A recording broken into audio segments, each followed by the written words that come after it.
Peugeot has given the Boxer, its biggest van, a fighting chance in the large panel van sector due to a strong, sensible design that will appeal to careful operators.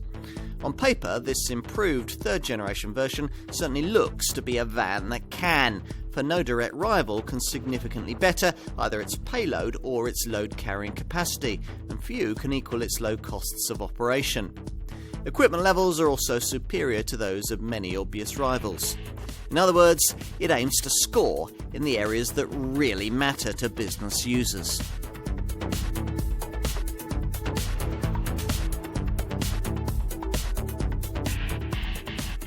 If size matters for your business, then only the largest van will do.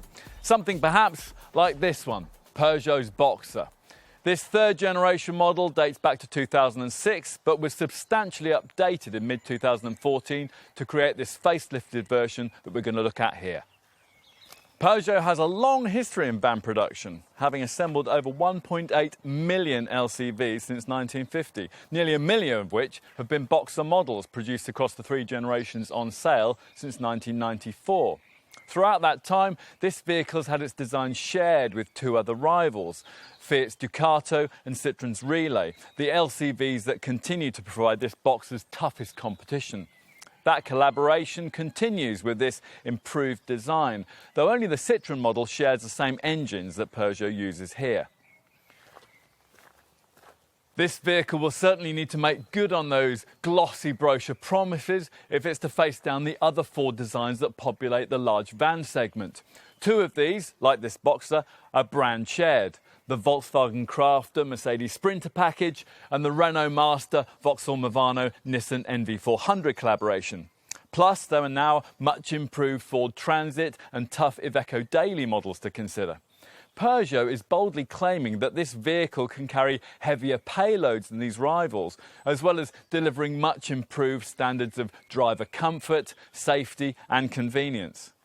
All of these are useful attributes to have in the big van segment, but to become a real contender amongst the market's largest LCVs, this Boxer will need to do more.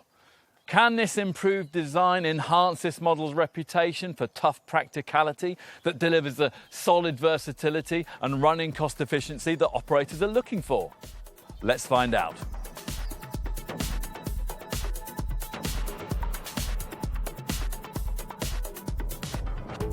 On the move, there's the kind of high, commanding driving position that you'd expect from a large van of this class. Your lofty perch offering great panoramic views of the road ahead. As for motive power, well, Boxer buyers get the same three 2.2-litre HDI diesel engines that PSA group partner Citroën offers in its rival Relay model. These developing either 110, 130 or 150 bhp and all featuring a revised injection system for greater efficiency.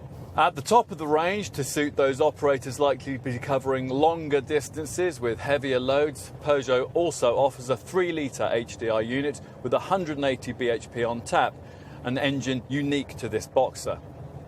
Most, though, will want the 130 bhp variant I'm trying here. Because this mid-range model gets the option of the engine stop-start system you can't have on the lower powered version, it's potentially the most frugal choice in the lineup. Yet with a useful 320 newton meters of pulling power, could, if you choose the right derivative, tow a trailer of around 3,000 kilos in weight.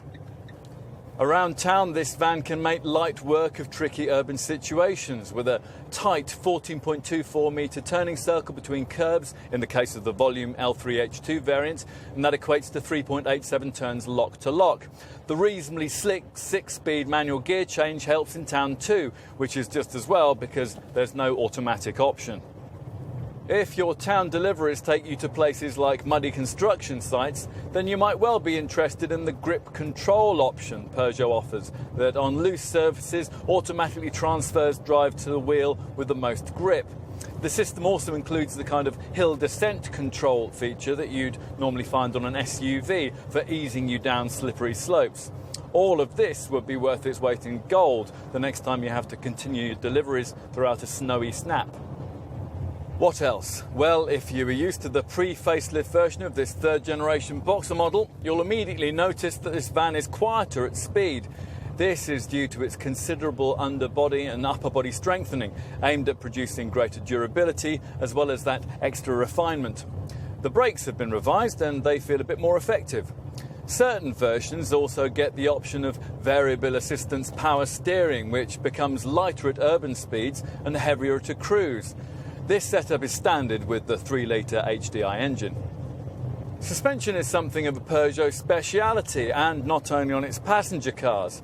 There's the option of self-levelling air suspension if you want it, but even in its standard form, this van rides pretty well and handles very neatly, remaining composed in the corners and smooth on the straights. If it does get away from you, then there's ABS as standard with brake assist to make it more effective, plus ESC stability control.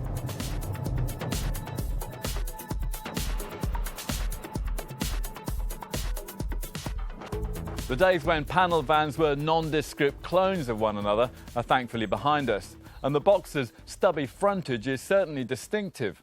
The headlights and the front grille have been restyled in this improved model to create what the brand hopes is a expressive, feline and technological look inspired by the current range of Peugeot cars. The stylised headlamps include daytime running lights and can be ordered with optional LED strips for extra overtaking presence. Further down sits a wide grille surrounded by a metallic grey finisher.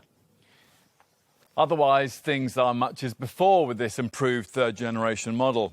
The prominent three-piece bumper thoughtfully incorporates a couple of steps so that the driver can easily climb up and clean the windscreen.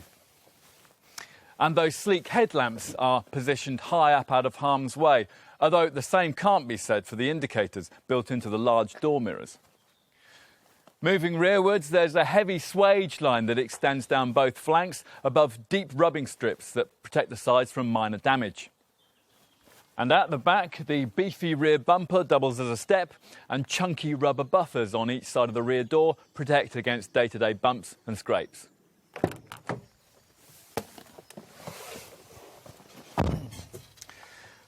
Inside the cab, the design is less dramatic than that of the exterior, but it is thoughtfully executed. Here featuring a smarter looking dash and better quality seat trims. The driver's seat can be altered for height, and the steering column is reach adjustable, so most people will be able to get comfortable, with good vision ahead and to either side. There's an armrest for longer journeys, though a cup holder near to the driver's right hand would be useful. And the gear stick is mounted on the dashboard rather than on a projecting moulding, so it's easy for the driver to slide across and emerge safely on the cab side. If you're getting in and out normally, however, using the driver's door, then you could find your trousers being snagged by the location of this handbrake lever. A fresh addition for this improved Mark III model Boxer is a 5-inch dash-mounted touchscreen infotainment display, which makes the vehicle feel more modern inside, as comes as standard, provided you avoid entry-level trim. As well as the usual stereo and Bluetooth elements, this handles features like audio streaming, text-to-speak messaging and satellite navigation. It's also the display via which you view the optional rear parking camera, the functionality of which includes what is possibly my favourite feature on this vehicle. Most rear parking camera displays come on only when you select reverse. This one does that, of course, but providing the keys are in the ignition, it also comes on whenever you open the rear doors. This means that without leaving the cab, you can see exactly what's being loaded or unloaded.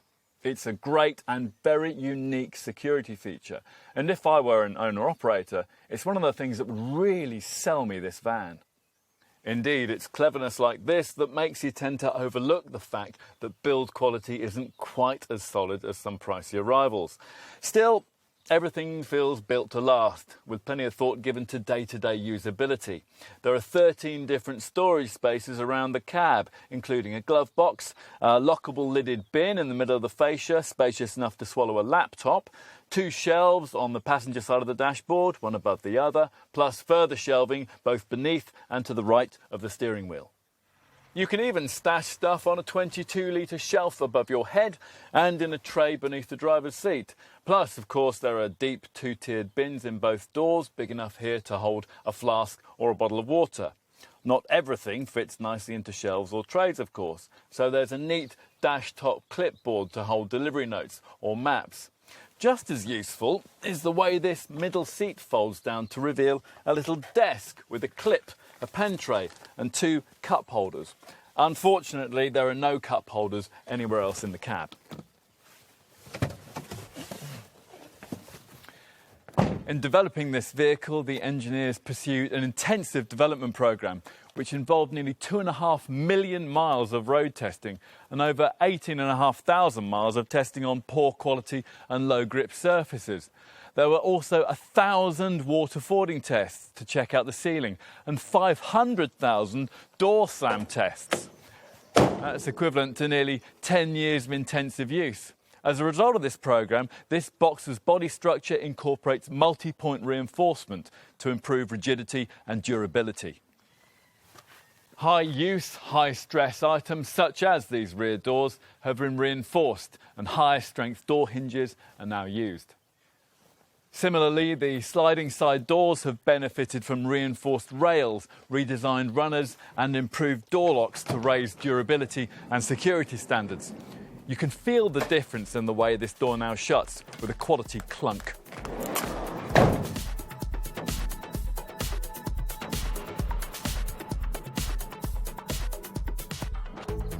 List prices for the panel van range suggest that you'll be typically paying somewhere in the £25,000 to £35,000 bracket, including VAT. That's around the same as you would have to find for obvious large LCV segment rivals like Ford's Transit or Vauxhall's Movano, but a little less than you'd be looking at for, say, a rival Volkswagen Crafter or Mercedes Sprinter. You'd expect this model's design stablemate, Citroen's Relay, to be priced very comparably, which it is. There are 2 main Boxer body styles from which to choose. If you're likely to be carrying passengers as well as packages, then you'll want to consider the window van option. Most, though, will need something from the conventional panel van range that we're concentrating on here.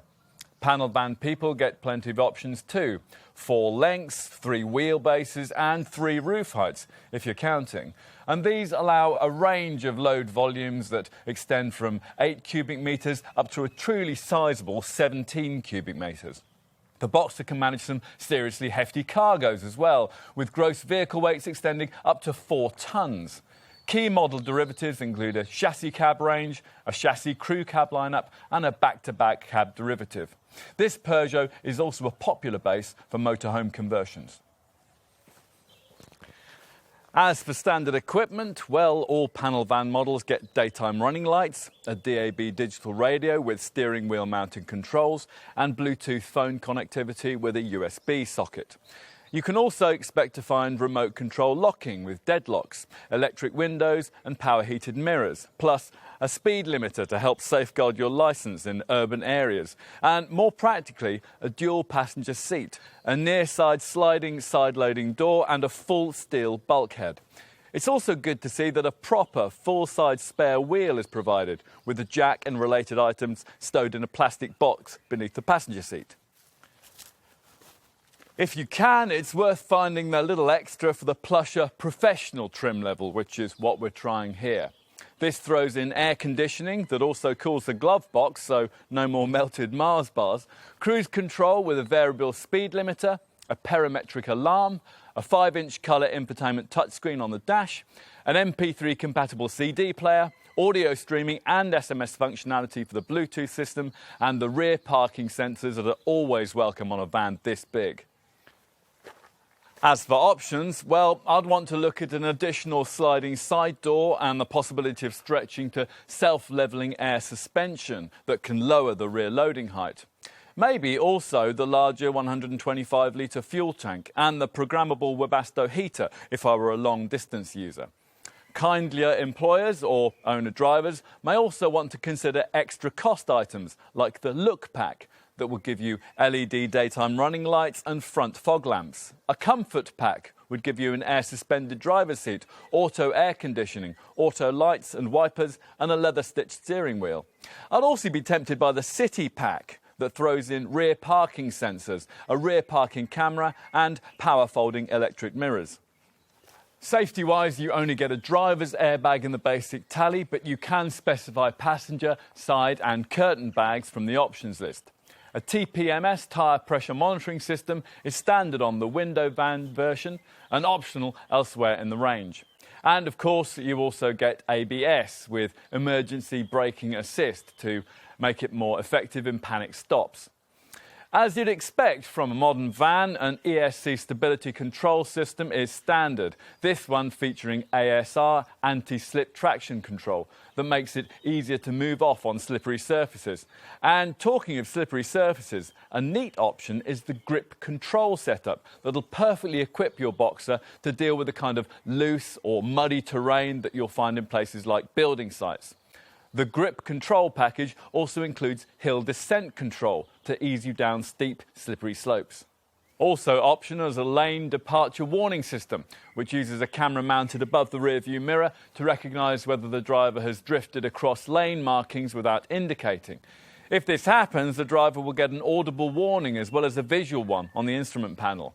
This is standard on 440 versions and can be specified on others as part of a safety pack with tyre pressure monitoring and a passenger airbag.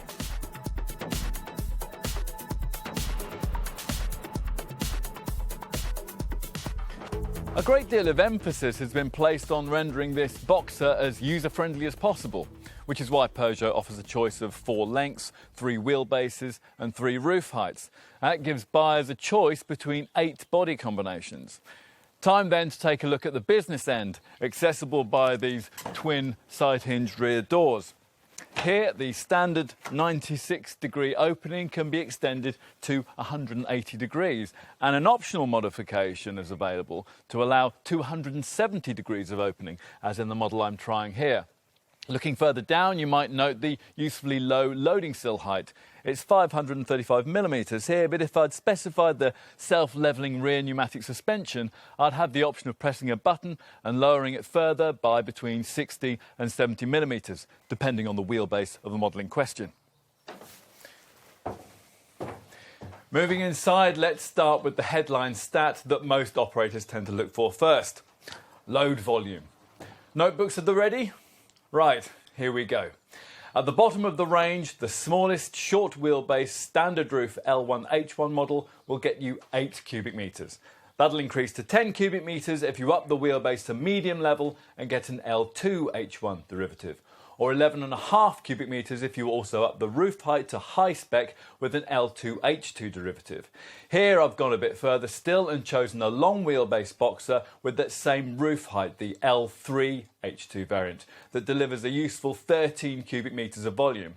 From here, if that's still not big enough, you can get either an extra high roof in the L3H3 model or an extra long wheelbase in the L4H2 variant. Either way, you'll have 15 cubic metres of cargo space to play with inside. At the top of the range, the L4H3 variant that has both the extra high roof and the extra long wheelbase would get you a massive 17 cubic metres. Perhaps, though, you're more interested in the length of loads that you'll be able to carry.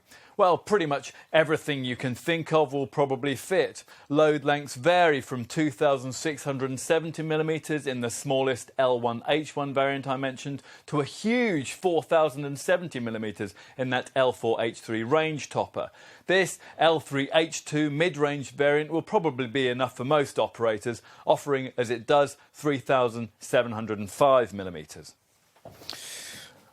Loading height will of course be important too. As I mentioned, there are 3 roof sizes. The standard roof gives you 1,662mm of internal roof height, the high roof upping that figure to 1,932mm, and the extra high roof increasing the figure still further to 2,172mm. The interior loading width, of course, is the one thing that doesn't change. Across the range, it's 1,870mm from sidewall to sidewall, or 1,422mm between the wheel arches. That's one of the widest load bays in this class of van, and it means that there'll be enough space for an 8x4 sheet to be loaded flat on the floor. On to vehicle weight. Something is important to get right, as it'll determine how bulky the stuff that you'll be able to carry can be. There are 5 GVW gross vehicle weights you can choose. designated by the first and the last of the three figures in the full model name. So this 335 L3H2 variant has a gross vehicle weight of 3,500 kilos. If you don't need that much, there's a lesser 330 derivative with a 3,000 kilo GVW, or a 333 version with a 3,300 kilo GVW. These three options together make up the light range in the Boxer lineup. If though you need a heftier carriage capacity, then you can opt for the heavy range 435 and 440 derivatives, weighing up to 4 tonnes. Bear in mind here that if you need a Boxer with a gross vehicle weight of more than 3.4 tonnes and therefore opt for the top 440 derivative, you'll need to be able to drive with a tachograph.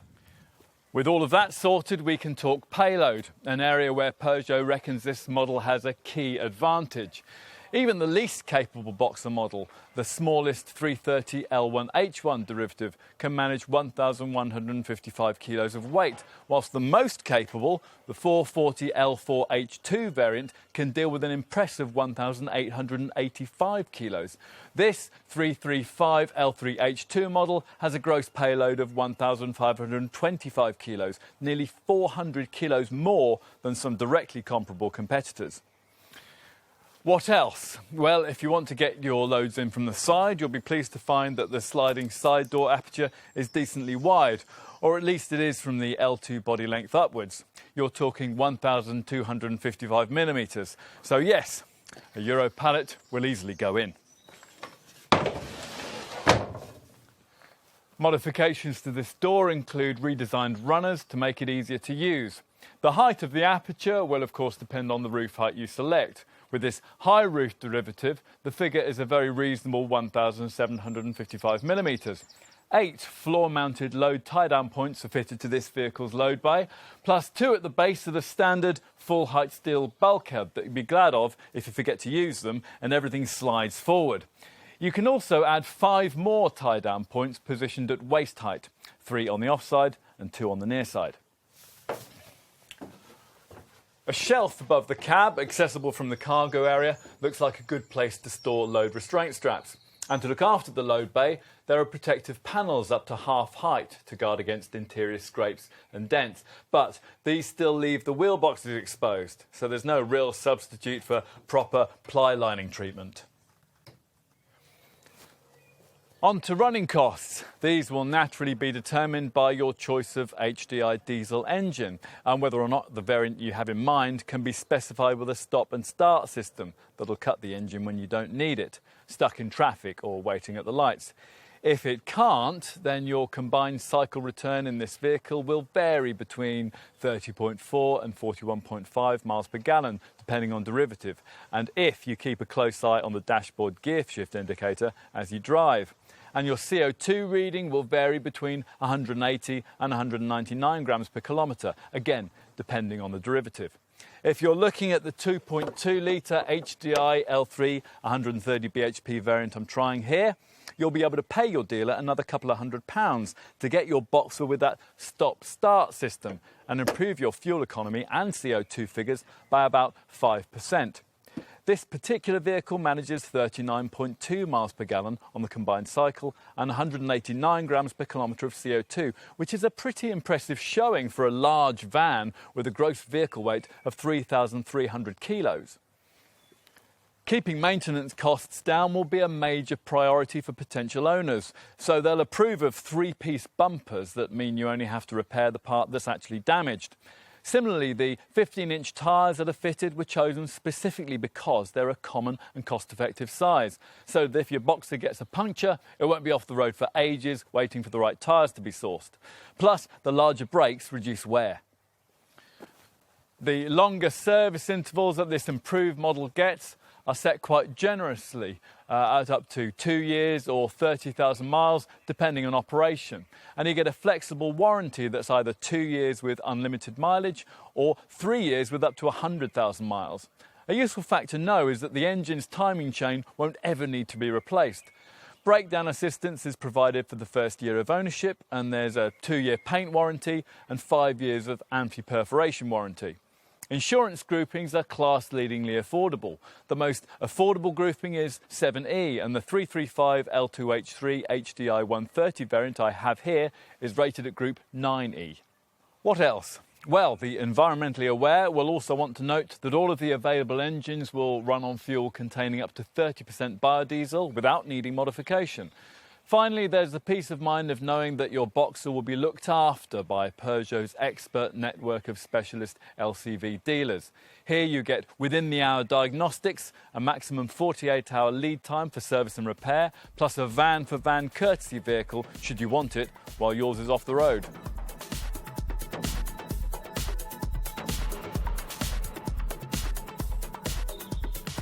In the increasingly closely fought large panel van sector, this Boxer looks to have the full package required to make a name for itself. At launch, its all-round versatility was enough to deliver a knockout blow to many rivals, but they've improved greatly since then, though not enough to outclass this prize fighter, especially in this improved guise. The French brand has clearly thought long and hard about what operators actually want. The longer service intervals are welcome, as are the more efficient running cost returns and the greater cab refinement. Plus, this Boxer's smart infotainment screen and its optional grip control system are genuine points of differentiation in this segment. It's the addition of extra equipment features like these that give this Peugeot an important advantage over key rivals from Ford, Vauxhall, Renault, Mercedes and Volkswagen in this segment. Of course, there are also this model's Citroën and Fiat design stablemates to consider. And your choice between these three will probably come down to a close points decision, aided in this van's case by Peugeot's vast dealer network and by its wider selection of model options. It'll probably come down to trying one, sticking this Boxer in the ring and working it hard. Once you've done so, you may well agree that it offers championship material.